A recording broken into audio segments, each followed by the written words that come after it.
everyone. I'm back, baby. It's Jake Ciely. I'm great. Everybody else sucks. Oh, no. It's every nightmare I've ever had. Excuse me? It's time to check the link. Pretty crazy, huh? But it doesn't matter because none of this has anything to do with the show. You know what? You just made the list. Oh, wait, you serious? Let me laugh even harder. It's all in football. Sure, we talk about it all the time. Really? No.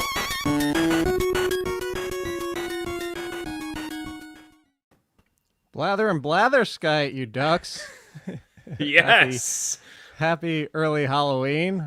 This is definitely helping the mood a little bit. I just had to maximize my web pages to about 150% just so I could read the screen because I can't even see through my mask. I don't know why they made this so blurry. But as always, looking like I can't, I'm like struggling to read. Welcome to All in Football. It is the Week 8 waiver show as I'm trying to read the comments to see what's going on. Follow Chris Meaney at Chris Meaney as he's laughing. See, this is helping. I needed this week. I definitely needed this week, and I need to do it. Chris. You look fantastic, buddy. I'm so glad that I'm filling in on Tuesday and I dropped the ball. I guess I'm just a golfer. I'm a lane golfer here today. When you said yesterday you would be masked up, I was like, oh man, I'm not going to be able to get out there in time and get something. But dude, A+. Love it. Good effort. I could see you looking down and trying to see your notes. This should be a comical show, but you look fantastic. I was reading Alex's comments that Lauren's costume is better because she looks just like Chris Meaney. Well done, Lauren. Yeah, it's a good job. Very well done. Spot on. Gizmo Duck from DuckTales. DuckTales can make everything better. DuckTales can fix the duck poop. But yes, I think I don't even know what I mentioned at the top. Code all in to go to FTN and get 20% off. If you want to go to The Athletic, theathletic.com/BetsTV. All capitals for BetsTV. Get your first free month. Waivers are out. Waivers are live. And that's what we're doing today with Chris instead of Lauren. Lauren's not even in. Well, I guess technically she's in costume because she bought a bunch of country stuff to go hang out in Nashville. So I guess technically she's in costume. Have you been to Nashville? No. Everybody always talks about how amazing it is. It is a good time. Yeah. I forgot that you weren't there. I was there accepting an award on your behalf, like the whole Friends thing, for On Target when you weren't there. I was behalfing it. Yeah. And I took it home and I slept with it one night and before I gave it over to, I forget, maybe you or Benny, Joe Pisapia as well. Yeah, I was in Nashville and Eric just treated us to a really good time. Eric Young. I mean, the hockey environment was great. And obviously Eric the Young's strip, the best. Broadway is pretty good. Yeah. Eric Young is the best. Trying to read. The strip is great. I'm trying to read my notes. It's not the best through this. Like, why? Seriously? Like, why? Yes.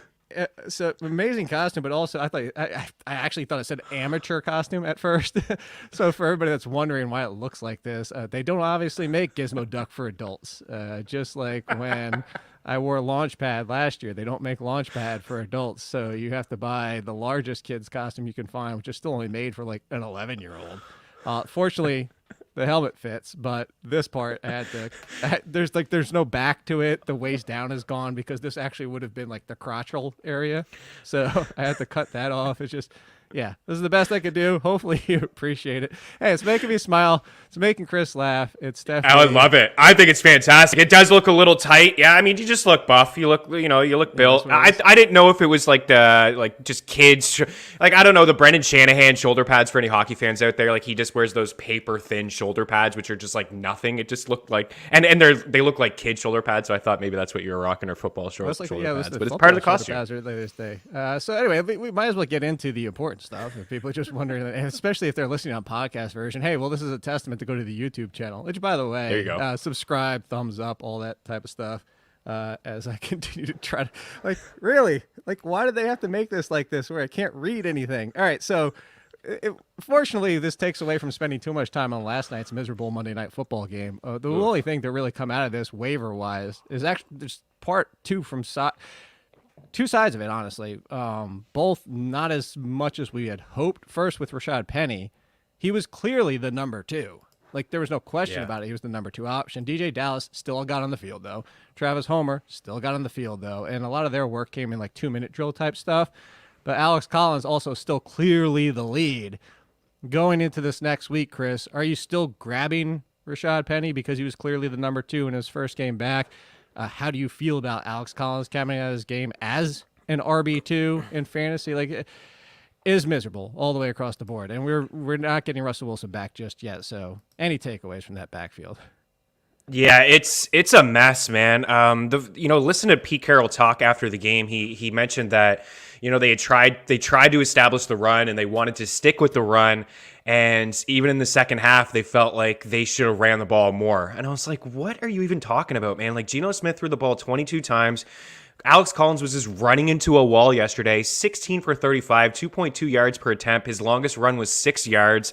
I was baffled that they continued to run, even with a new offensive coordinator in there and Shane Waldron and them talking about how they want to throw and no Russell Wilson. I just thought that they would throw the football a little bit more. I think that this is a complete mess. I do believe that Alex Collins is going to continue to be the lead in terms of touches and that Rashad Penny is going to be a bit of a change of pace guy. But I think as we move into this week against the Jags, it will be a little bit closer, don't you think? Like, that was Penny's first game in a long time, 6 carries, probably a guy that maybe gets 10 carries next week, but I still think that Alex Collins will be the lead. But to hear Pete Carroll talk after the game, Jake, just frustrated the hell out of me, man. Like, he just said, like, to hear him say that he wanted to run the football more and he was surprised that they couldn't have success, even though the Saints have such a strong run defense, was really just, it was a head scratcher because they had no success running the football. It was. DK did get, I don't know if it was official, but I remember at least 2 more plays. I don't know if one of them got called back, but I remember seeing but for a really long time, they hadn't gone back to him again, and Lockett got a little bit. So I agree with you. I think Alex Collins feels a lot better, as you mentioned, against Jacksonville this week. I'm still picking up Penny because we've been waiting for this to happen. If you told us pecking order of talent, I think everybody would agree Penny's got the most. He just has not been able to put it together in the NFL and stay on the field, most importantly. But at the same time, I'm not going crazy. Like, if I don't need running back help and you're still doing the antiquated rolling waivers, please move to Fab. But if you're doing that and I had the first waiver priority, I don't think I'd blow it on Penny. And if I had Fab, I'd probably throw in a single-digit percentage to try and get him. If I missed out, I'm not going to be too upset because all 4 were still involved. And that's even saying Chris Carson might not come back. But on the other side of it, I had written up, and I even said this in the waiver column, I was planning to write up Traquan Smith. I mentioned Traquan Smith as in, like, just make sure he wasn't dropped in your leagues. He's been stashed on IR. It was his first game. We talked about in the preseason that, yes, everybody was assuming Callaway would be the one, but is he? It could have been Smith. And if nothing else, they were the 1 and 2, and they were the 1 and 2 last night. But that didn't matter. It didn't matter at all. Is Traquan Smith even worth picking up, especially because Michael Thomas still sounds like it's at least a week, if not 2 away. But, I mean, it was nothing last night. Is Callaway, I guess, still the one and the only one you even care about, as little care you might have? I think so. I mean, they have Tampa this week, which is pretty interesting, but it's probably going to be another Alvin Kamara week, even if he doesn't have success running the football. I mean, it was nice to see that kind of usage, 11 targets, 10 grabs, 128 receiving yards for Kamara. So I would just assume that he would get probably, 70% of the target share. That's how I really feel about this offense. It seems to be, they run the football or maybe they're, probably playing from behind against Tampa, and we've seen a lot of running backs catch a lot of balls out of the backfield, but I don't think I'm into Traquan. Did you see him and Jameis last night? And clearly it was their first game together. I thought you were going to talk about the play where he basically ran over the defensive back instead of going for the ball. There was that, and then there was Jameis freaking out on the sidelines. I mean, in the huddle, there was a couple seconds left. He was yelling at him to get to the line, and then he freaked out on him on the sidelines. But honestly, I'd like the emotion between teammates and stuff like that. But I don't know. Like I guess I don't really know what happened there. This is his first game with Jameis. Like, Jameis didn't really play last season, and Traquan's first game of the season, and Jameis was just giving it to him. So you seem to be in the doghouse right away, and he ran over Buddy, which I think you alluded to. It's the PI there, but I think it's Callaway, and I'm not super excited about him. But I think in a matchup against the Bucs, maybe he can get a few. I mean, he had 7 targets. He just only caught 3 of them. That was actually not me scratching. That's me thinking. That's how Gizmo Duck thinks. It's just like, oh my god, this is like so ridiculous. I'm trying to read the chat so bad right now. So if you say anything, give me time to try and see what it is. I see it. DK got 5 targets. He got his second ball late. Man, him and Lattimore last night. Holy crap, man! Like those guys. I don't know what to say. Lattimore bothers me. Lattimore's back to being like in the vein of the Jerry Alexander's, Stephon Gilmore before Gilmore was hurt and then missing time and then moved, and basically concerning. matchup wise. Yeah. Now this entire defense has honestly been playing very well against the running game and passing game. Not every single game has been perfect, but they've been playing very well. Yeah, Collins upside 9 points and a half point PPR. It's more than that. He gets the touchdown. I think that's really what it is. It's just going to be volume based. Put it this way, Chris. Mike Davis preseason is basically what Collins now. You can't ask a question that's a paragraph long. I can't read that. Sorry. I could try that one out for you if you want to help you out a bit. But Mike Davis, put it this way: if Alex Collins was out there, if somebody dropped Alex Collins and you had Mike Davis, would you make the swap? Yeah. I mean, I needed touches this week, sure. And who knows with Chris Carson? You talked about him earlier, but there's some reports that Seattle, this guy may not play again this season with a neck injury. So yeah, I think I would do that. Collins, as much as he wasn't efficient yesterday, and that was the comment in there, the upside, but he is a guy that's going to get, especially this week against Jacksonville, I do believe that he's going to get at least 14 touches on the ground. And maybe it's a game that they're going to be hanging in. So I would lean that way. But long term, there are only 2 teams in a bye. Yeah, actually, I do want to talk about that real quick. Drake was dropped in a lot of leagues, and pick him up. Yeah, well, so that's the question: is how aggressive would you be picking him up because they're on a bye? We don't know if Jacobs is. They said that the chest area shouldn't be long term. He could be ready for week 9. So, how aggressive would you be going for Drake? Like, are you making him a priority because you have to sit on him for the bye, and you don't know that Jacobs might just be back anyway?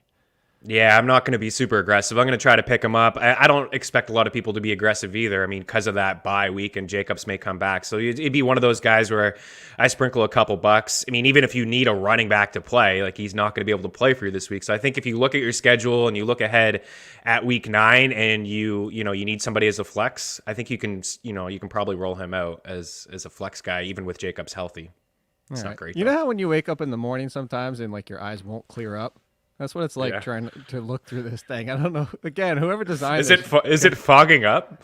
No, it's legitimately already fogged up. Like it's already it's not a clear plastic. I don't know why. Whoever designed this, you're a jerk. You're gonna have kids like walking into buildings and stuff like that if they try to wear this. This is not kid approved, everybody. So if you're buying costumes, do not buy this costume for your kid unless you want to walk around with their hand the entire night. Let's talk your Eagles and the running back situation there. Let's play this assuming, because we're going to have to assume potentially when waivers hit that we might not have the Miles Sanders answer. So assuming Miles Sanders out, we touched on this yesterday, Chris, but Boston Scott in a game where we expect them to be able to run the ball and expect them to be able to have the lead. You mentioned it, that Kenneth Gainwell just can't pass block, misses assignments, misses blocks, and that's part of the reason they like Boston Scott.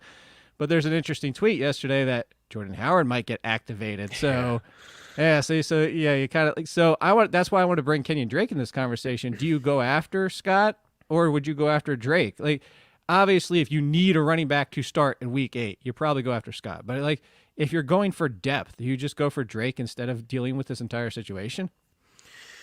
Yeah, maybe. It does sound like week to week with Miles Sanders. He didn't suffer a significant injury, but Nick Sirianni yesterday, he said it was more week to week. He wouldn't rule him out for this week, but he's not going to play. I don't expect him to play. I think I would go for Gainwell if he was available because I think he still has a role. But yeah, the Scott thing just may be a short-term play. As a desperation, you need somebody this week against Detroit, you pick him up. But if you're looking, I think, for a long-term play, you're not desperate, I would go with Drake. I mean, wouldn't you? I think I would too. The better play. Yeah. Unless we, like I said, if we officially before your waivers hit get news that Miles Sanders is out, I would, even if it's a 1 week play, probably go for Scott just to block everybody else because you can't even use Drake this week. But that would be a clear situation. And then again, as I said, Jordan Howard, I forget who tweeted. Oh, it was Eric Moody. Good old friend Eric Moody said that is Jordan Howard essentially Peyton Barber. Like, just go away. Stop ruining the value of other people. Like, I don't think he's going to touch the field. I really don't. I know that the Eagles have done some crazy things over the years, but I don't think Howard's going to be. I don't think he's going to be a factor. So, Alex, no, I'm not taking it off. Phil, also not half the show. If anybody doesn't know the commitment I have to these things, I did a show a couple of years ago where I had a Batman mask on, and I did an entire hour show in Batman Christian Bale voice and destroyed my voice for the next day. This is not coming off until the end of it. I agree with Lee. No, you wouldn't be able to see what candy. Like if people were giving you fruit, you wouldn't even know in this mask. You have no idea what you're getting. Matt, also DuPont. Yeah, thank you for reading. Thank you. I'm back. Oh, yeah, I'm getting there. I'm getting the snark. You can probably tell from my voice, like 90%. Like I said, it's like it's an injury that's healed, and you still feel that little bit of a twinge that if you pushed it, you'd probably like aggravate the injury. But you could get through it. But you're coming along. You're coming along. Yeah, you're close. I can see it. I will do what you said about Allen Robinson for who he's droppable, also because you tied in one of my favorite people, Ryan George, at his pitch meetings and said making lists are tight. So he actually pulled over a crossover from Ryan George. So that is terrific. Levi ranks for tomorrow, and let's get back to running backs. Khalil Herbert. So majority of the backfield was him. Damian Williams barely used. We talked about, again, this is something we talked about yesterday, but Herbert, surprisingly, still wasn't even rostered in 60% of Yahoo leagues, Chris. How aggressive, if Herbert was out there in your league, would you be? And there's a second question. Normally, this doesn't fold into it, but if you had Herbert, would you be looking to sell him if you could get RB2 value because of the threat of David Montgomery being about 3 weeks away? Yeah, I would. I would sell him. I have an article over at ftnfantasy.com on some buy lows and some sell highs, and I mentioned him as just a player. If you have him, just to field offers, see what you could get for him. Maybe you go to the Montgomery owner who couldn't get him. Maybe the Montgomery owner got Damian Williams, spent a lot of fab on Damian Williams, and Khalil Herbert flew under the radar, and he's been the guy over the past couple weeks. With Williams back, he's got a majority of the touches, 100 yards against a really strong Bucs defense. Like, now is the time, I think, to sell him. I don't know if his stock will be any higher. I don't know the status of David Montgomery. It was like a 4 to 5 week thing at the time. After their bye. So you still get a couple weeks here of Herbert, at least one this week. I think it's 2 more weeks, isn't it? Correct me. I would love to pull up their schedule. I'm guessing. I got it here. They're on bye week 10. So you got 2 games. You got There's 2 more games. San Fran and then I did click on Chicago. I thought that was their logo. I wasn't sure. So you pick them up if you can. Yeah, I mean, I was surprised. His ownership dropped like 10% in Yahoo and ESPN over the last couple days leading up to kickoff. I think people were just like, Damian Williams is active. I got to drop Khalil Herbert, but Herbert's been the lead there. He's looked like the better back, and he answered a lot of questions. I didn't think J.K. would catch a lot of balls out of the backfield. I mean, I don't think he caught a ton, but he was more involved than Williams. That was the biggest thing. I was concerned, and I said this in the rankings and the questions, everything I said. I had Damian Williams right close to Herbert in the rankings because of what you just said. I honestly expected Damian Williams to see more of the passing game work, mostly because he's the veteran that's being trusted in pass blocking. And not saying Herbert can't pass block, as we saw, but also just the fact of like how many times we talked about Kenneth Gainwell. He's not that bad, obviously, but just that they would trust Damian Williams, and whether or not, again, we talked about it yesterday, it's COVID, 90% or whatever it might be.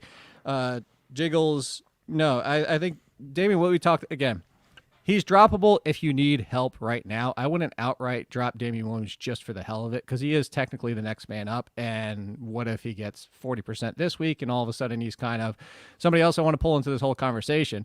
I'm going to take this 2 different directions. So first part of this question, Chris, is would you trade Khalil Herbert for Myles Gaskin? Ooh. You know what? Yesterday, again, hurt. Yeah, back to that trade we finished the show yesterday, wrote. And like 30 minutes later, Malcolm Brown goes on. I know. And I was writing up Myles Gaskin as a sell. I mean, 15 carries yesterday. It was more than he had in the previous 3 games combined. And then as I submitted the article to the editor, I see Malcolm Brown, the news with him going on IR. You know what? I may just keep Gaskin now that I'm thinking. I would, if I had him and you wanted to get rid of him, I think I'd make that Gaskin swap. Over Herbert. I think so, yeah. Knowing that Montgomery's probably going to come back and it's a bit crowded. I look at the schedule too. Like, it's pretty decent. I don't think that you can trust. I don't think you can trust the fact that 15 carries is the most he's had all season. Right. I don't know if you can bank on 15 again. And he's been catching a lot of balls in the backfield. Fuller could return and Parker could return. But Buffalo this week, Houston, you got the Jets coming up. You have the Giants. Like, there are some games where they're probably going to be playing from behind and some games where maybe he could have some success running the football. If I owned him and he was my 3rd RB, sure, I would make him available and try to see, what I can get to improve my team. But at the same time, like, if you need a guy to plug in, man, I may just roll him out there. I think certainly in a full point setting, I'd roll him out there as a low-end RB2. But for that, and I agree with you, and for what's going on here, and this is somebody that was also on the sell high on Myles Gaskin, but this is how quickly things can change. So Savon Ahmed, and then Samaje Perine in his first game back, it was questions about whether or not Chris Evans would be more involved after he looked, but it was clearly back to Perine. Actually, Perine was on the field. Chris Evans wasn't. Perine was on the field over 40% of the time. So between Perine and Ahmed, are you taking Perine just for the clarity that we get there? And he's also on the Bengals versus dealing with Flores in that situation? Yeah, 100%. I mean, you got to love the direction of this Bengals offense. Mixon's been down a couple times over the past couple of years. If he goes away, then Perine has shown that he could be a quote-unquote bell cow. I kind of view him as like Booker, as a guy who would get a lot of the snaps, can catch a couple balls of the backfield, and just be linked to a really good offense. Yeah, Perine. So here's the interesting one, and I saved this guy for last at running back, and we are going to talk wide receivers for the question in there. With Ty Johnson, we talked about Ty Johnson yesterday, and a lot of his value comes in the passing game, but it's weird because he's a pass-catching option for them, and that's where he sees the majority of his work. But the second most part of his work is usually at the goal line. So he's like a pass-catching option with goal line carries, which is just weird because we don't normally see that. Ty Johnson over Ahmed and Perine and Drake, question mark? The Eagles running backs, question mark? Like, I got to bring up what I said yesterday, Chris. Is this essentially the Broncos' backfield and Ty Johnson is underrated? Yeah, good comparison. I think it's exactly that. I really do. I think it's going to be a full-on split. I watched that game pretty closely against the Pats. I was heavily involved from a prop standpoint and a fantasy standpoint, and I just saw a lot of checkdowns. I know they acquired Joe Flacco, but I honestly think that they're going to give Mike White a go here over the past couple weeks. I mean, what are they going to do with Flacco? I think he's just going to be a veteran guy in case anything happens to White. They throw him in there. And I think Ty and Michael Carter will both probably be the leads in their offense in terms of targets. I don't know if it's going to be full-on checkdown, but they got a matchup against the Bengals this week. They're going to be down in that game. So I think Ty, at 4% ownership, Jake, in Yahoo leagues, I'm going to be sprinkling a little bit because we know that, for the most part, Michael Carter's owned everywhere. But a good game from Carter, too. Like, what did he have, 9 catches, 10 targets? Yeah, they were the two most involved. I mean, Corey Davis had the touchdown, but they were the two most involved in the passing game. I wanted to bring that up also for this reason. They traded for Joe Flacco.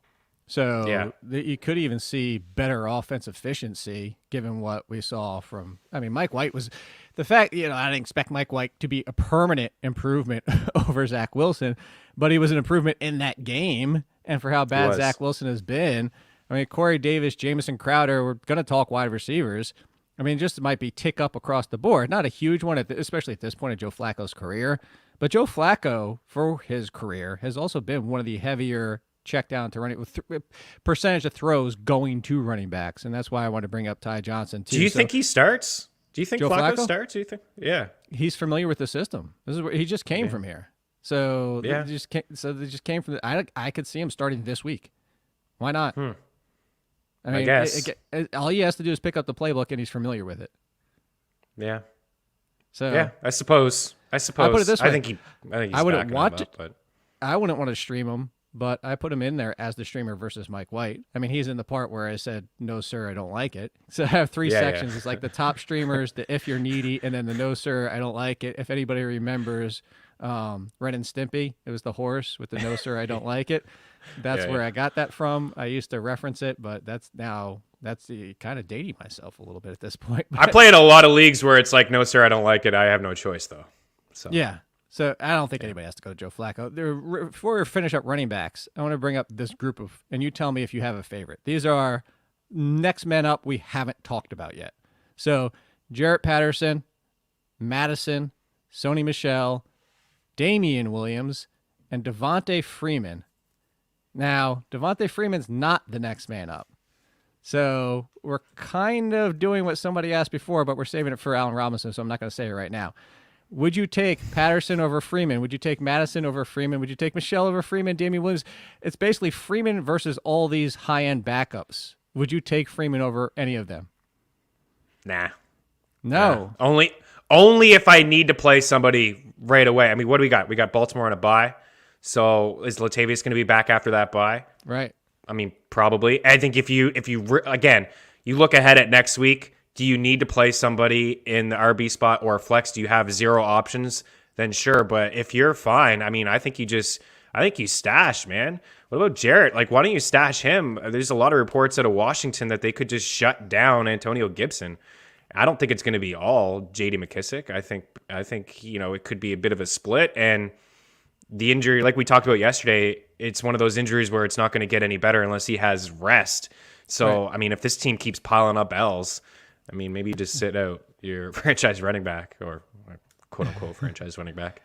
And then this is another one. Would you drop Mike Davis? We went all the way through Perine, Achman, and Ty Johnson. At this point, are you dropping Mike Davis for those guys? This is how far Mike Davis has fallen. No, I just keep Davis. I just, like Johnson? We talked. Yeah, Ty Johnson, sure. Ty Johnson, sure. Man, it doesn't feel good, but Ty Johnson versus Mike Davis. Sure, but about not feeling good. We're about to do Allen Robinson in a little bit, so that's all you need. Yeah, you know what? Like we said, man, when we talked about Gaskin, like things changed pretty quickly, and if Cordell Patterson goes down, then Mike Davis is going to be a guy that gets 80% of the snaps in Atlanta. Yeah. Well, this is what you walked into. This is what happens when you show up late to the show. You don't get the explanation that I decided for Halloween to be the kid's costume, and that's why it looks like this, of Gizmo Duck, and I can barely see through this mask. I don't know, maybe the mask was made for kids, and there's not a better spot to put this where you can see through it. No, so that's not the excuse. We also do worry reports on Tuesday with Lauren. So, Chris, I'm sure you're familiar, but just in case you're not, and just in case anybody else isn't, 1 to 5 ducks. That's where the ducks come from. So for everybody out there, I told everybody I was like 3 or 4 ducks when this started. Here's another way to look at it instead of the 90%. I'm down to like 2 ducks, maybe 2 ducks and an egg. It's getting there. We're working our way down to no ducks. At least it's not infinity duck. That's the worst you can possibly get, Chris. So Patrick Mahomes. And I wasn't even going to include Patrick Mahomes, but I got a text from somebody who asked me fantasy advice from time to time. What do I do? I got to go grab a backup quarterback, 7 points from Mahomes. I was like, dude, first 7-point game since 2019. If everybody have forgotten that 50 touchdown season of 5,000 yards, he threw 12 interceptions. Granted, he's on pace for way more than 12. But how concerned, 1 to 5 ducks, how concerned are you about Patrick Mahomes? Not injury, because it sounds like he was okay. He just bell rung, might have come back in if it was close. Forget that. The play, the Patrick Mahomes being reckless now, both with the ball passing and fumbling it a little bit. 1 to 5, how concerned are you? 2. I'm not overly concerned. Yeah, it's a bad week. It's been bad. He's been turning the football over. He's still QB4 on the season in terms of fantasy. He had a bad game. I think that KC, like I said, I don't think they have the personnel to fix this defensively. But they're going to flip on a switch. I think they have to flip on that switch now. I think it's going to be desperation mode. Yeah, the offensive line is not great either. They're going to have to figure it out, whether that's quick throws, Mahomes not scrambling as much. Does it look like a duck is drinking? Does it look like it's actually going in the duck's mouth? Kind of, yeah. A little bit. Anyway, continue. Sorry. I think I was basically done. I mean, overall, I'm not concerned. I think, if maybe people should check in on the Mahomes owner. Well, here you go. Who knows? This is from Jiggles. Would you offer up Justin Herbert for Patrick Mahomes, and the thought that you could get Patrick Mahomes on a discount? Yeah, I would rather have Mahomes. Okay. I'd rather have Mahomes. I think there's a little bit more consistency in his game. Yeah, him, Kyler. Okay. Him, Kyler, and I would have trouble actually naming my third. See, and that's where I want to go next, is Kyler Murray. Is how many ducks do you want to give Kyler Murray? Because here's the thing. I wrote him up, and it might surprise you how many ducks I gave him. So Brandon Funston at the beginning of this year didn't have Kyler Murray up there with Josh Allen, Patrick Mahomes, and the rest of that top tier, which you could say right now, I would say the top tier is those two, Lamar Jackson and Tom Brady. Yeah, honestly. It's QB1. The second tier is where I think Kyler Murray is now with Dak Prescott, Justin Herbert, and everything like that, because he's not running. And the thing is, he's on a career low pace, mostly for yards. He's not even averaging 3 yards per carry. I do expect that to get better, but part of it is he doesn't want to run. And we all knew the rushing touchdowns were going to come down. 11 touchdowns. We knew that was going to come down. We knew that was going to come back. But at the same time, if he's not going to run for 700-800 yards, and you take that away from Kyler Murray, this is the comparison I made on the Athletic podcast yesterday, Chris, is he's the better passing version of Daniel Jones now. Yeah. I mean, Jones runs around quite a bit. He's got more rushing yards than him, that's for sure. Yeah, 229, and Kyler only has Kyler 126. Yeah. Kyler's still been a boss though. Like he's still good, right? He's he's his lowest game is 13. Yeah. Yeah. I still put him in that tier. Like I think he's. You still put him in that tier? I put him in the second tier. Yeah. Only again because if you take that away, I'm trying. Good God, I can't even look at this. Yeah, he's 2.9 yards per carry. That's the biggest thing. Because if you watch it, selective running, it's not the Lamar Jackson running. That's the concern. It's like when he's running, it's kind of okay. I'll get the first down. Okay, I'll take this. But it's almost like he's being forced to run this year. Yeah, I mean, you add another weapon too. The thing I think with Kyler is a lot of the games that they've played this season haven't been competitive. Like they're just blowing out teams. Even the past couple weeks, like 31-5, 37-17, 37-20, 38-13. Like they're just crushing teams. And last year, I don't know, maybe like last year there was a lot of competitive games and he'd make things happen with his legs when he needed to. And now you bring in AJ Green. And you got the addition of Rondale Moore and now Zach Ertz. Like there's a lot of passing options there. They're just so efficient on offense. They're scoring, and I don't know. Maybe that's part of it. I know you and I had this conversation before about Kyler's rushing prop, and you were in on the under. You didn't think that he would run around as much, the shoulder thing. And I agree. I didn't think it would be this bad either. I thought he'd certainly get to 600. Oh, so wait, we never even got the answer. What's your duck level on him, on Kyler? It sounds I'm not concerned at all. Like, yeah, I'm one? right there. Like. With Mahomes, I guess they should be in the same tier. See, I gave him 2 because I knocked him down to the Dak Prescott tier. It's still very close. I mean, we're talking about they're like elite and then it's super elite, and I think they're right behind them. Trying to see. We'll talk about the San Francisco mess because only I see a couple questions about Trey Lance getting here and stuff like that. Is it really a mess? Shanahan said Jimmy Garoppolo is the starter. I mean, it might only be one more week, but. I mean, you're the Trey Lance guy, so I might as well ask you: do you think that Trey Lance gets back under center?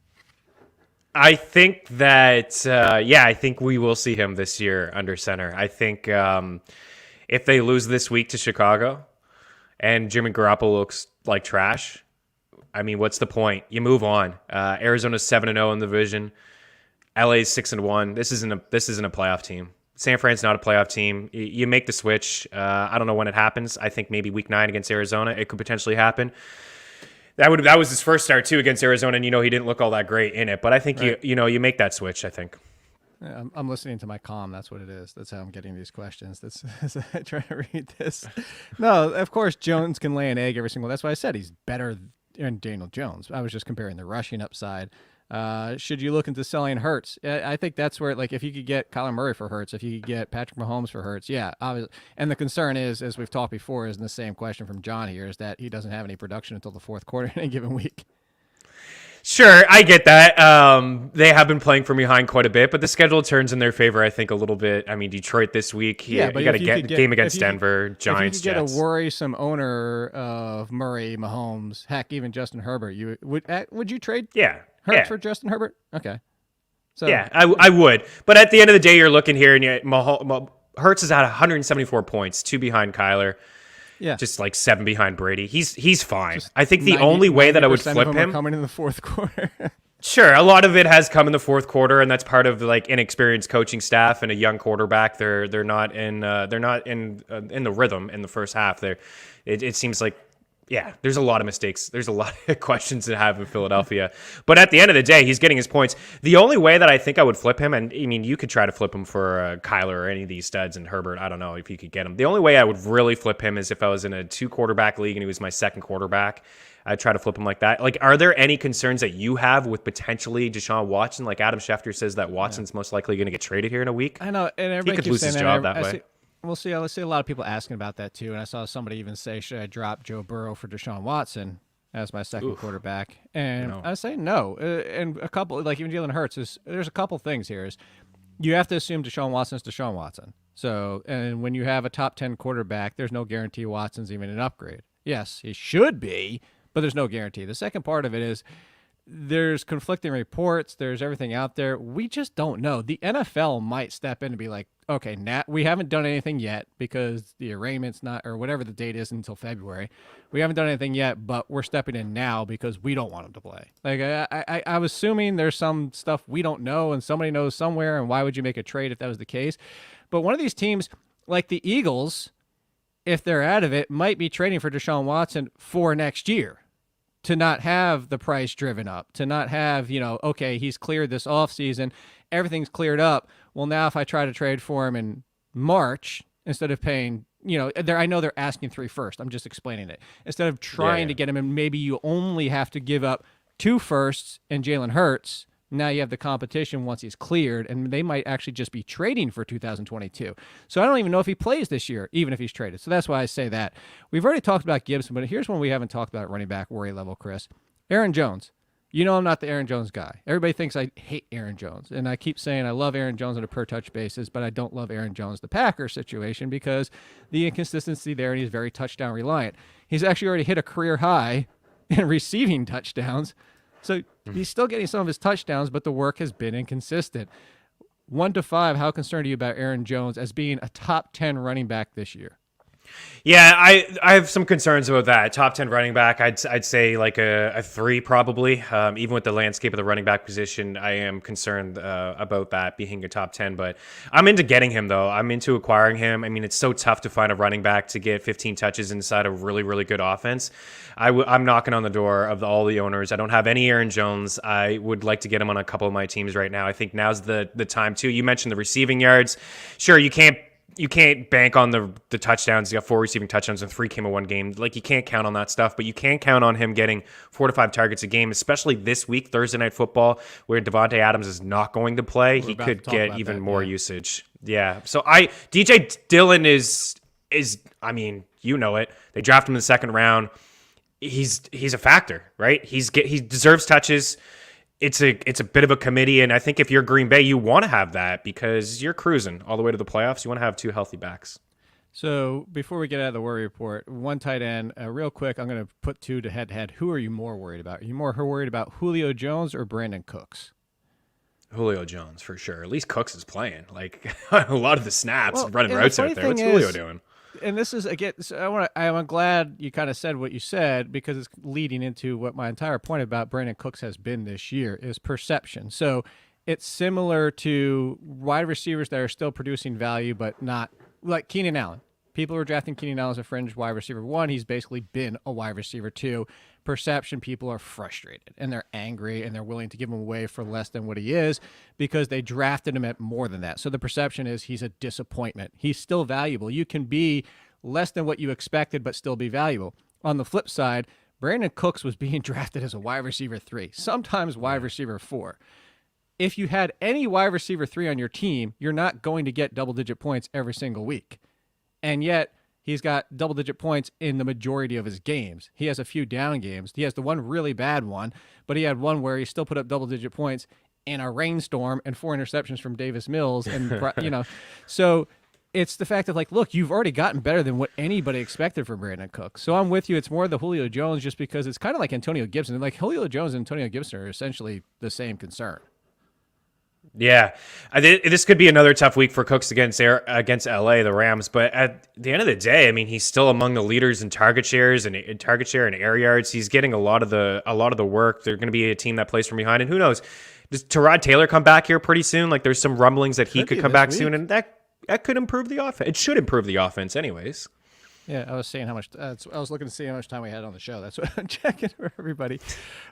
Wide receivers. Oh no, the tight end. And Noah Fant. So I gave him 2 different levels of ducks, Chris, because I said, if you listen to me at the preseason and it sounds like a victory lap, so let me just victory lap it. If you listen to me in the preseason, you have 1 concerned duck with Noah Fant because you knew what you were getting into. You knew Noah Fant was one of the most inconsistent tight ends, and now he has Jerry Jeudy coming back. He just had another down game without Jerry Jeudy back.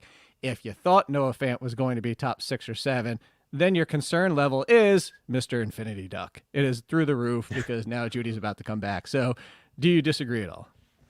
No, I don't. Would you flip him for Dallas Goedert if you could? That's probably 100%. A move you could make. Not even a question. Yeah, I think it's a move that you could make. Not even a question.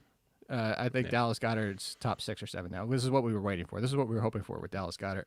I wasn't going to even include Sutton. What am I? Because I saw that a lot in the waiver call. I've seen a lot of people asking about Sutton.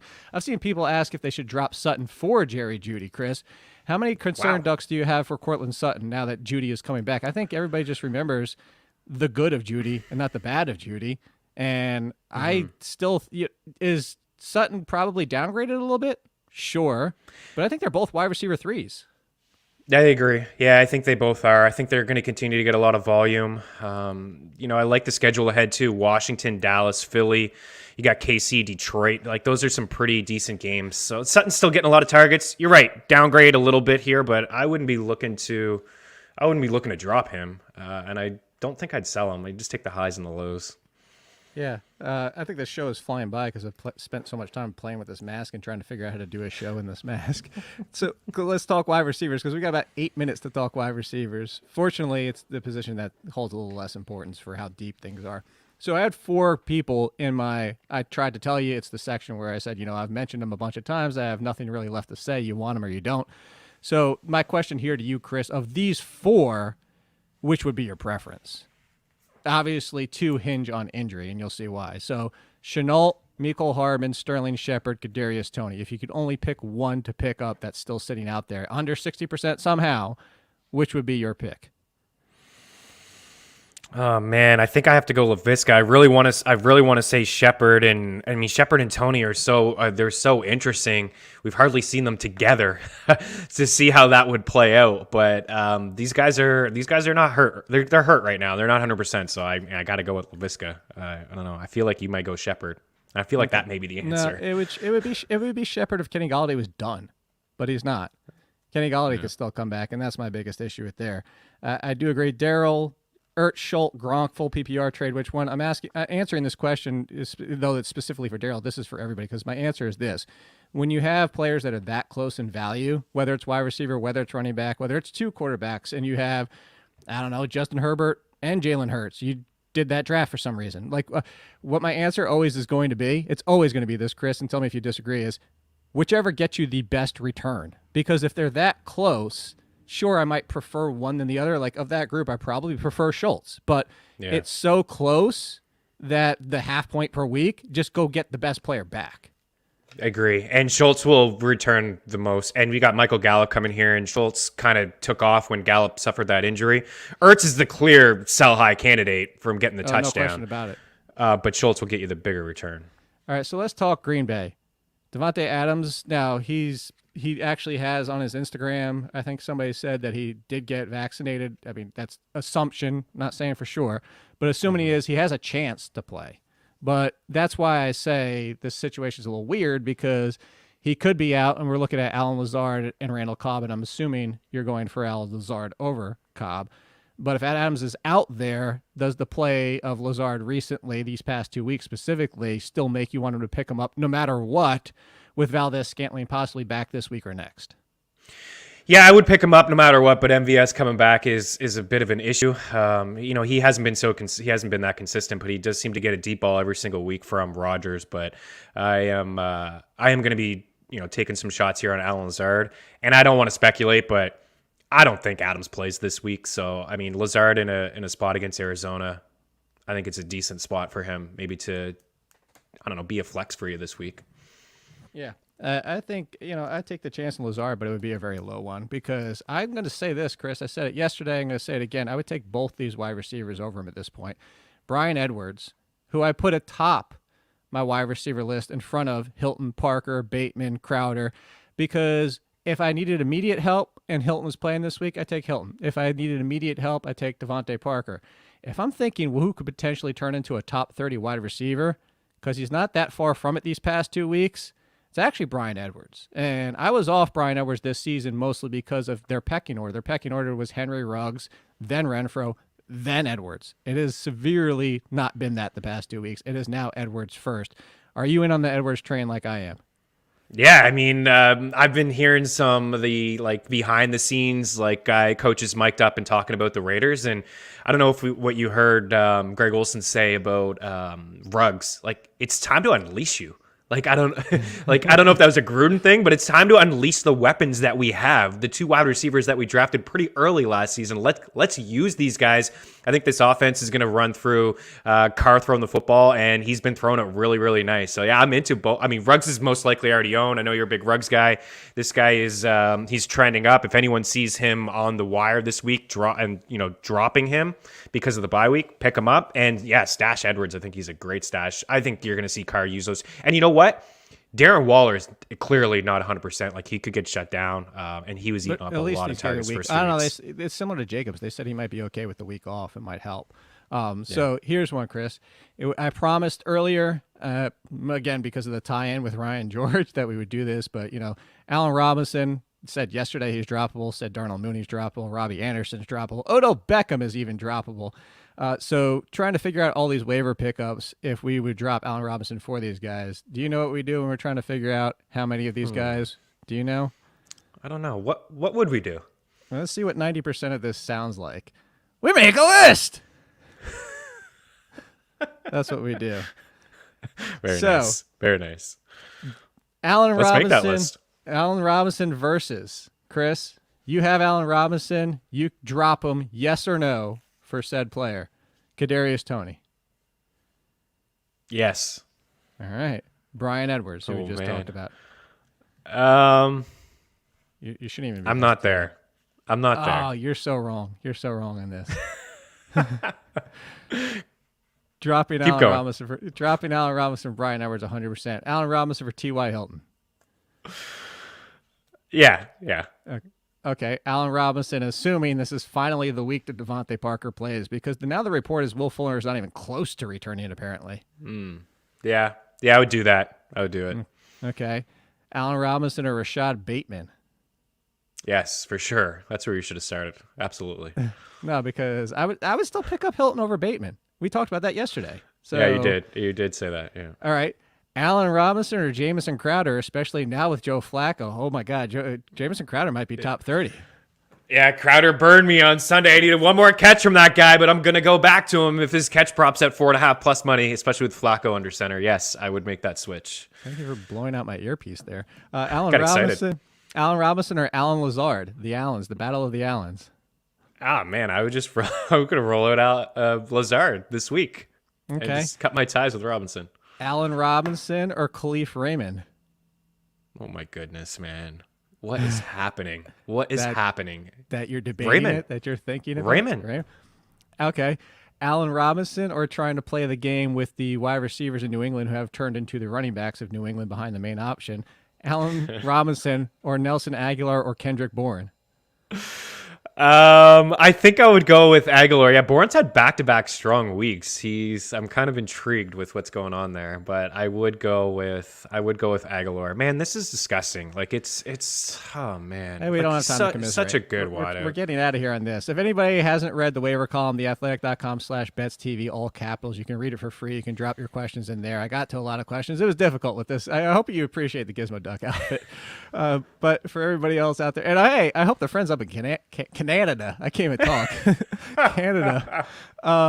Would you go Allen Robinson or Jamal Agnew? Just keep Robinson at that point. Okay. Allen Robinson or Curtis Samuel? Because now they have another injury. No, you're not going Curtis Samuel? Okay. No. Allen Robinson or Jalen Reagor, Cole Beasley, or Michael Gallup? I would take all of those guys over Allen Robinson, even Reagor. Yeah, and I think that's where we're at. So those last three were checked to make sure if anybody dropped them. It's not Space Duck, it's Gizmo Duck from DuckTales. Woohoo. I appreciate you guys. Appreciate Chris Meaney filling in for Lauren this week. She'll be back next week on Tuesdays to talk waivers. At Chris Meaney, code ALLIN, get you 20% at FTN.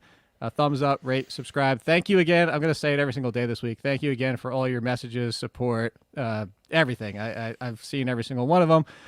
We'll see you tomorrow for rankings. Have a good Halloween if you don't see us by then.